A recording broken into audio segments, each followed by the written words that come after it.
बाबा सिद्दीकी हत्याकांड से जुड़ी ये बड़ी खबर है। लॉरेंस बिश्नोई गैंग से इसके तार जुड़े हुए हैं। लॉरेंस बिश्नोई गैंग ने हत्या की जिम्मेदारी ले ली है। सोशल मीडिया पर पोस्ट कर जिम्मेदारी ली है। बिश्नोई गैंग का पोस्ट सोशल मीडिया पर वायरल है। वायरल पोस्ट में बाबा सिद्दीकी की हत्या का जिक्र किया गया है, जिम्मेदारी ली गई है। पोस्ट में सलमान खान के नाम का भी जिक्र है और जनतंत्र टीवी वायरल पोस्ट की कोई पुष्टि नहीं करता है, लेकिन यह बड़ी खबर आपको बता रहे हैं। बिश्नोई गैंग ने अब हत्याकांड की जिम्मेदारी ले ली है। बाबा सिद्दीकी हत्याकांड देखने को मिला, उसके बाद जिम्मेदारी लॉरेंस बिश्नोई गैंग की तरफ से ली गई है और साथ ही जिम्मेदारी लेते हुए एक पोस्ट भी किया है जिसमें सलमान खान का भी जिक्र है। जनतंत्र टीवी इस पोस्ट की पुष्टि नहीं करता है। बाबा सिद्दीकी हत्याकांड से जुड़ी ये बड़ी खबर आपकी टीवी स्क्रीन पर है। लॉरेंस बिश्नोई गैंग ने हत्या की जिम्मेदारी ली है, सोशल मीडिया पर पोस्ट कर जिम्मेदारी ली है। हालांकि ये पोस्ट अपने आप में काफी कुछ बयां करती है। जनतंत्र टीवी इस पोस्ट की पुष्टि नहीं करता।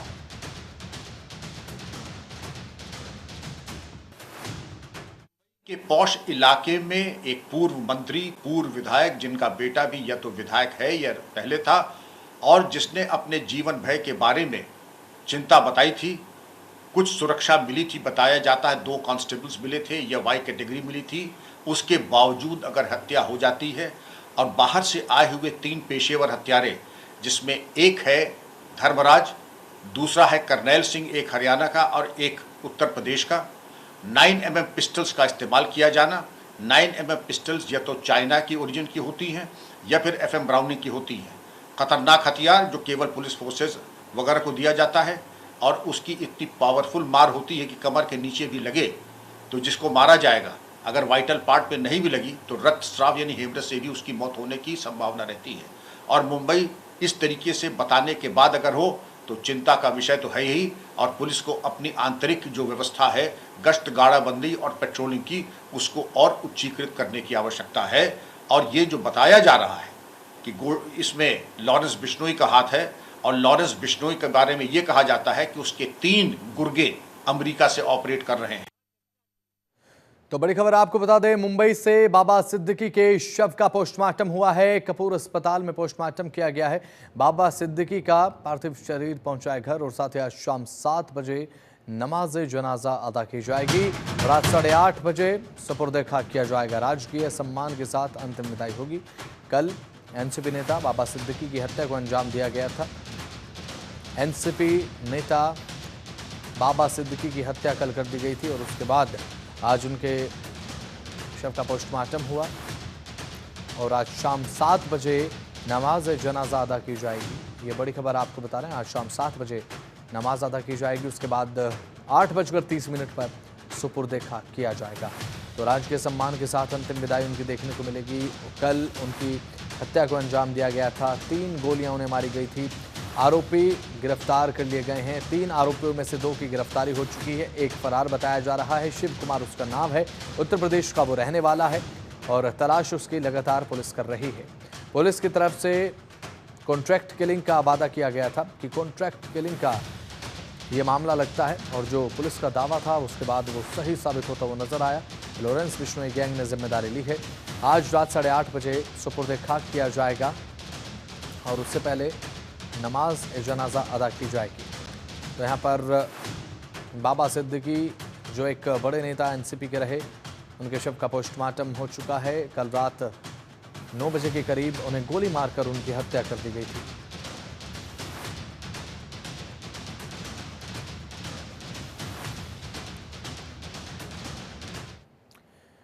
एनसीपी नेता बाबा सिद्दीकी की हत्या पर कांग्रेस के राष्ट्रीय अध्यक्ष मल्लिकार्जुन खड़गे ने महाराष्ट्र की कानून व्यवस्था को लेकर सवाल खड़े कर दिए हैं।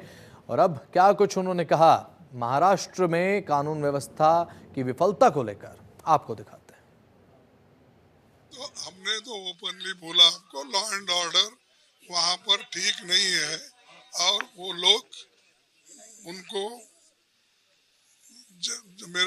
मुझे जान को खतरा है बोलने के बावजूद भी अगर पुलिस उसका रक्षण नहीं करता है तो ये बहुत बड़ा एक लैप्स है एडमिनिस्ट्रेशन के तरफ से।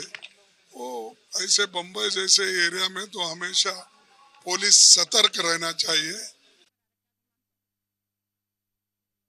तो 2 अपराधी गिरफ्तार हो चुके हैं, तीसरे की तलाश लगातार जारी है। एनसीपी नेता बाबा सिद्दीकी का मर्डर कल किया गया और साथ ही हाई लेवल इन्वेस्टिगेशन मामले को लेकर की जाएगी। 2 अपराधी गिरफ्तार हो चुके हैं, तीसरे की तलाश की जा रही है। उसका नाम शिव कुमार है और साथ ही उत्तर प्रदेश का वो रहने वाला बताया जा रहा है। उसकी तलाश पुलिस की तरफ से लगातार की जा रही है। अब फरार हत्यारा कहां छिपा है, इसे लेकर जांच की जाएगी। तो ग्राफिक्स के माध्यम से जानकारी। पंजाब की जेल में शूटर्स की मुलाकात आपस में हुई। पंजाब की जेल में ही लॉरेंस गैंग से संपर्क हुआ, ये बड़ा खुलासा हुआ है। और खुलासा नंबर 4 ये है कि मर्डर से पहले 50-50 हज़ार की पेमेंट इन्हें दी गई थी और कॉन्ट्रैक्ट किलिंग का ये मामला। मुंबई पुलिस का भी ये दावा देखने को मिला था। सुपारी मिलने के बाद आरोपी मुंबई पहुंचे, कुछ दिन रहे। वारदात से पहले बाबा सिद्दीकी के घर की रेकी इन्होंने की थी। कब आ रहे हैं, कब जा रहे हैं, किससे मिल रहे हैं। 4 लोगों ने मर्डर की सुपारी ली थी और 3 कार में सवार लोग आए, कई राउंड फायर किए। 3 गोलियां बाबा सिद्दीकी को लगी, 1 सीने में और 2 पेट में।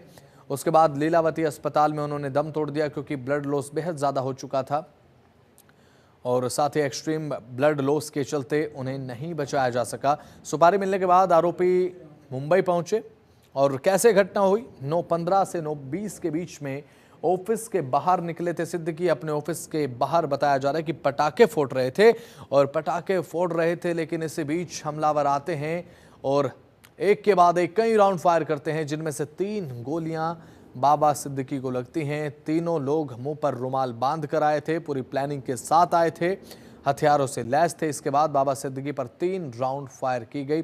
एक उनके सीने में गोली लगी, उसके बाद 2 गोली उनके पेट में लगी। उसके बाद तुरंत मुंबई पुलिस को सूचना दी गई, पुलिस मौके पर पहुंची और साथ ही इस मामले को लेकर छानबीन की गई। 2 आरोपियों को पकड़ लिया गया है, तीसरा फरार है, तलाश उसकी लगातार जारी है। तो हमारे साथ LN राव जुड़ चुके हैं, पूर्व DCP हैं दिल्ली के। सर, बहुत बहुत स्वागत है जनतंत्र टीवी पर आपका। सर, जो ये पूरी वारदात देखने को मिली है, एक हाई प्रोफाइल मर्डर केस है और 3 गोलियां उन्हें लगी। अब ऐसे में कानून व्यवस्था पर सवाल खड़े किए जा रहे हैं। इस मर्डर को किस तरीके से आप देखते हैं? देखिए, बहुत सीरियस इंसिडेंट है और कानून व्यवस्था की जहां तक बात है, वो टारगेटेड मर्डर इसे कहते हैं कि आदमी कोई टारगेट करके किसी का मर्डर करता है, तो वो कानून व्यवस्था में डेफिनेटली लोगों के दिमाग में, अधिकारियों के दिमाग, अपराधियों के दिमाग में कानून का डर होना चाहिए, जो कि यहाँ पर लग रहा है कि नहीं है। लेकिन फिर भी अगर इन्वेस्टिगेशन की बात की जाए तो इसमें 2 अपराधी पकड़े जा चुके हैं और आगे इन्वेस्टिगेशन बहुत सभी एंगल से चल रही है और बाकी अपराधियों की भी छानबीन की करने के बाद में पकड़ धकड़ शुरू हो गई है। यहाँ तक कि दिल्ली पुलिस के स्पेशल सेल का भी मदद ली जा रही है। बाकी दूसरे स्टेट्स में, मध्य प्रदेश, पंजाब, हरियाणा, सब जगह इसकी कोशिश जारी है कि जल्दी से जल्दी सारे अपराधी पकड़े जाएं। और उसके पीछे मोटिव क्या था, क्या इसमें मकसद क्या इनका मारने का, वो ज्यादा क्लियर हो जाएगा तो बहुत ज्यादा क्लैरिटी आएगी कि इसमें लॉ एंड ऑर्डर की कितनी चूक है या नहीं है। दूसरी बात एक और भी थी कि इनको थ्रेट आ रही थी, ये भी पुलिस को मालूम था, लेकिन उसके बावजूद इनको सिक्योरिटी दी हुई थी, फिर भी ऐसी घटना हो गई। ये थोड़ा सा बहुत ही चिंता का विषय है कि ऐसे सिक्योरिटी के रहते हुए भी कोई अगर मारने की हिम्मत कर सकता है, तो वास्तव में आम पब्लिक के लिए क्या है कि जिनको कोई सिक्योरिटी, उनके लिए क्या रहेगा। बिल्कुल बिल्कुल सही बात आपने कही कि जब सिक्योरिटी इनके पास मौजूद थी, उसके बावजूद भी हमलावर गाड़ी में से उतरते हैं। 3 गोलियां मारी गई, 1 सीने में लगी, 2 पेट में लगी, हैवी ब्लड लॉस हुआ और उसके चलते अब लीलावती अस्पताल में उन्होंने दम तोड़ दिया। अब ऐसा में बात अगर करें, अब इसके तार DCP साहब जुड़ते नजर आ रहे हैं लॉरेंस बिश्नोई गैंग के साथ। और LN राव जी, अब ऐसे में तिहाड़ जेल के भीतर से गैंग को ऑपरेट किया जा रहा है। अब ऐसे कदम उठाए जाने चाहिए या फिर ऐसे कदम उठाने के लिए क्या कुछ कदम पुलिस प्रशासन की तरफ से उठाए जा सकते हैं ताकि इस गैंग की सक्रियता को कम किया जा सके, क्योंकि जिम्मेदारी यहां पर लॉरेंस बिश्नोई गैंग ने ली है इस पूरी हत्या की वारदात की। देखिए, अगर ये जिम्मेवारी वाली बात सही है, अभी तक शायद वेरिफिकेशन नहीं हुआ है, हो जाएगा। मोस्ट लाइकली ये लॉरेंस बिश्नोई का ही किया हुआ काम लग रहा है। लेकिन एक बात जरूरी, ये तो सभी को मालूम है कि लॉरेंस बिश्नोई आज की डेट में तिहाड़ जेल में बंद है, और लेकिन तिहाड़ जेल में बंद रहते हुए अगर ऐसी कोई वारदात करवाता है तो अब पुलिस की जिम्मेवारी ये बनती है कि लॉरेंस बिश्नोई के जितने भी गुर्गे जी हैं बाहर, उनके ऊपर एक्टिविटीज रखी जाए, उनके ऊपर उनके ऊपर नजर रखी जाए, वो क्या कर रहे हैं, कौन कौन है, और उनके ऊपर जो सर्विलेंस की बात है वो की जाए, उनके बारे में पूरी वेरिफिकेशन की जाए, और जो बहुत ज्यादा एक्टिवली इसमें क्राइम में इन्वॉल्व होने की कोशिश कर रहे हैं उनके खिलाफ पुलिस प्रिवेंटिव एक्शन लेके उनको जेल में बंद करे, ताकि ऐसी कोई और घटना, क्योंकि लॉरेंस बिश्नोई के टारगेट पे और भी बहुत लोग हैं।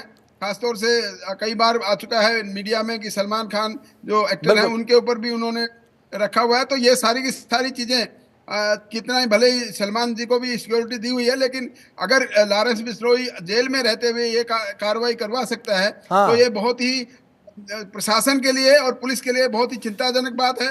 ताकि ये इनको पुलिस को चाहिए कि जितने आदमी इनके हैं जो इनसे मिलने जाते हैं, जो इनके कोर्ट में पेशी के टाइम पे जो मिलते हैं, उन सब पे नजर रखे जाए, क्योंकि लॉरेंस बिश्नोई अगर कोई इंस्ट्रक्शन देगा तो वो अपने लोगों को देगा कि ऐसे करना है, ये करना है, डायरेक्शन वहां से आती है। तो ये डायरेक्शन का जो चैनल है उसको बंद करना होगा, और ये डायरेक्शन का चैनल अगर है और पुलिस इसको समय रहते समझ जाए और पुलिस समय रहते इसको देख सके तो डेफिनेटली इसमें बहुत ज्यादा मदद मिलेगी आगे ऐसे क्राइम को रोकने के लिए।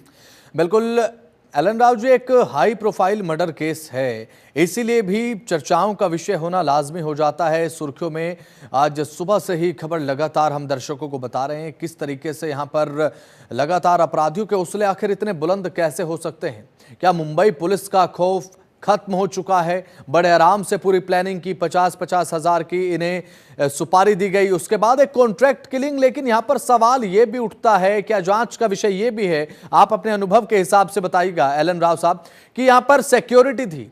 अब मान लिया जाए अगर नेता अपने घर में है, चलिए ठीक है, उस समय कोई कोताही होगी वो एक अलग बात है, लेकिन यहां पर अपने दफ्तर के बाहर वो मौजूद थे, वहां पर तो सिक्योरिटी की प्रेजेंस 101% होनी चाहिए थी। ये जांच का विषय है कि अगर उनको सिक्योरिटी प्रोवाइडेड थी तो उस टाइम पे सिक्योरिटी कहाँ थी, ये बहुत जरूरी चीज है। ये सिक्योरिटी उस टाइम पे क्यों नहीं थी, क्या उन्होंने मना किया था या सिक्योरिटी अपने आप उसके साथ में नहीं थी, ये सारी चीज जांच का विषय है। और ये बहुत ही सीरियसली इसको देखा जाएगा। ये बहुत सीरियस सिक्योरिटी टैप्स है कि सिक्योरिटी होते हुए भी उनके साथ में वो नहीं थी उस टाइम पर, ऐसी अगर बात है तो। दूसरी बात यह है कि जेल में रहते हुए ये सब लोग ये अपना जो कार्रवाई करवा देते हैं, और जो आपने कहा कि पुलिस का खौफ या कानून का खौफ नहीं है, तो इस बारे में मैं बता दूं कि ये क्रिमिनल्स जो भी हैं लॉरेंस बिश्नोई के साथ के या इसके साथ में जितने जुड़े हुए क्रिमिनल्स हैं, उनको कोई जान से किसी प्रकार के केस होने का कोई डर नहीं है। ये सब लोग कोई भी किसी केस से डरते नहीं है कि इनके खिलाफ के केस हो जाए, मर्डर केस में इन्वॉल्व हो जाए या जेल चले जाएं, इस बात का उनको कोई डर नहीं रहता है। तो ये अगर डर खत्म है तो फिर उसके बाद तो कानून का डर अपने आप खत्म हो जाएगा, क्योंकि लॉरेंस बिश्नोई जैसे जो खूंखार आतंकवाद जो अपराधी जेल में बंद हैं, तो वो तो ये चाहते हैं कि उनका नाम पूरे इंडिया में छा जाए, और वो जैसे चाहें जैसे करें, वो अपना एक्सटॉर्शन मनी या कॉन्ट्रैक्ट किलिंग ये करवा सके।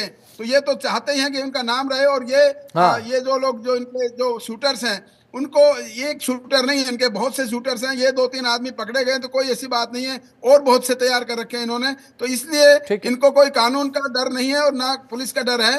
तो डर है तो सिर्फ इनका एक जान का डर होता है, अगर ये एनकाउंटर में मारे जाते हैं तो वही एक डर रहता है, बाकी इनको कोई डर नहीं है। ये सच्चाई है। लेकिन इनके मन में कानून का डर बैठाना, एलन राव साहब, ये तो कानून का फर्ज भी बनता है और पुलिस प्रशासन का हक भी बनता है कि ऐसे अपराधियों के मन में एक कानून का खौफ जरूर हो जब वो इतने हाई प्रोफाइल मर्डर को अंजाम दे सकते हैं। तो किस तरीके से मुंबई पुलिस ये दावा करेगी कि मुंबई में आम आदमी सेफ है? ये भी एक बहुत बड़ा सवाल है। और एक और सवाल ये तकनीकी तौर पर आप ये बताएगा दर्शकों को कि अगर कोई नेता अपनी सिक्योरिटी को मना कर देता है उसकी प्रेजेंस के चलते, क्या जब तक प्रशासन की तरफ से ऑर्डर ना हो कि सिक्योरिटी को रिमूव किया जाता है, क्या सिक्योरिटी अलग हो सकती है या नहीं? देखिए, आपका लास्ट क्वेश्चन का मैं पहले जवाब दे दूं। जिस आदमी के पास सिक्योरिटी लगाई जाती है उस आदमी को पीपी बोलते हैं, प्रोटेक्टेड पर्सन। ठीक है। और वहां पर जो सिक्योरिटी की ड्यूटी है, सिक्योरिटी ऑफिसर्स की ड्यूटी है, उनकी जिम्मेवारी बनती है कि वो उसके मना करने के बावजूद भी उसकी सिक्योरिटी के साथ में रहें, ताकि वो, अगर वो मना करता है कि आप चले जाइए, तो एक बात तो यह है कि एक थोड़ा सा उनकी रिस्पॉन्सिबिलिटी कम हो जाती है, लेकिन फिर भी उनकी हाँ जिम्मेवारी है, क्योंकि आपकी सुरक्षा के लिए हमें लगाया कि हमें तो रहना है यहाँ पर, तो हाँ उनकी वजह से, मना करने की वजह से हटना वाजिब नहीं है, ना ये सिक्योरिटी के रूल्स में आता है। ठीक अगर है। सिक्योरिटी उनको हटा दी गई थी तो अपने सीनियर ऑफिसर्स को वो बताते कि ऐसे ऐसे हुआ है, तो वो सीनियर ऑफिसर्स आगे फिर जो भी इसमें सिक्योरिटी प्रोटोकॉल्स के हिसाब से जो कार्रवाई करनी थी वो की जाती। ठीक है। दूसरी बात ये है कि आपने कहा कि अगर पुलिस का डर नहीं है तो कैसे मुंबई पुलिस का अपराधियों के दिमाग में डर डालेगी। तो पुलिस के पास तो सिर्फ एक ही अधिकार है, हथियार है कि कोई भी आदमी क्राइम करता है, उस क्राइम में पंजीकृत करके उसको, आदमियों को अरेस्ट कर सकती है और जेल भेज सकती है, और उसके बाद इन्वेस्टिगेशन करने के बाद में उस केस की ट्रायल जल्द से जल्द शुरू करवाने की रिक्वेस्ट कर सकती है। ये ठीक है। अगर कार्रवाई होती रही सारी बात, और जितने अपराधी हैं बिल्कुल। उन अपराधियों को सबको अगर किसी न किसी कानून के तहत उनको जेल में डाल दिया जाए, तो हाँ हो सकता है वो डिमोरलाइज हो जाएं और फिर कानून का डर उनके दिमाग में रहे। और ऐसे गैंगस्टर्स को, एक सेक्शन है बम्बई में, तो सेक्शन है मको का, Maharashtra control of crime, organize crime, उस केस में उनको अगर अंदर कर दिया जाए तो उनको ये कभी भी वो बाहर निकलने के चांस नहीं है। उसमें बिल्कुल। बेल के प्रावधान बहुत कम है। तो ये अपराधी लोग मकोका से ज्यादा डरते हैं, या फिर जान जाने से डरते हैं, यानी कि एनकाउंटर से ज्यादा डरते हैं। तो ये दोनों में, दोनों सिचुएशन में अगर पुलिस कार्रवाई करे तो हो सकता है उनके दिमाग में कोई, या कोई उनके जहन में कोई पुलिस का या कानून का डर बैठ जाए। बिल्कुल। एलन साहब, अब पुलिस से पूरी मौजूदगी के साथ, पूरी सतर्कता के साथ अपना यहाँ पर धर्म निभाती नजर आती है, आम नागरिकों को सुरक्षा मुहैया कराती भी है और क्राइम को लेकर कार्रवाई भी करती है। लेकिन आम आदमी जब इस तरीके की खबर देखता है कि इतने हाई प्रोफाइल पर्सन के साथ, प्रोटेक्टिव पर्सन के साथ, जिस पर हमेशा पहरा रहता है, सिक्योरिटी के बीच में कोई आदमी चलता है, गनमैन की मौजूदगी में चलता है, और एक सरकारी आदमी है, एक बड़े नेता है सरकार में, अगर कोई तीन व्यक्ति आकर, हत्यारे शूटर्स आकर उन्हें सरेआम शूट कर देते हैं और उतनी ही आसानी से भाग भी जाते हैं। 2 शूटर्स को हालांकि अरेस्ट कर लिया गया है, इसके लिए मुंबई पुलिस की तारीफ, लेकिन एक अभी फरार है, उसकी तलाश जारी है।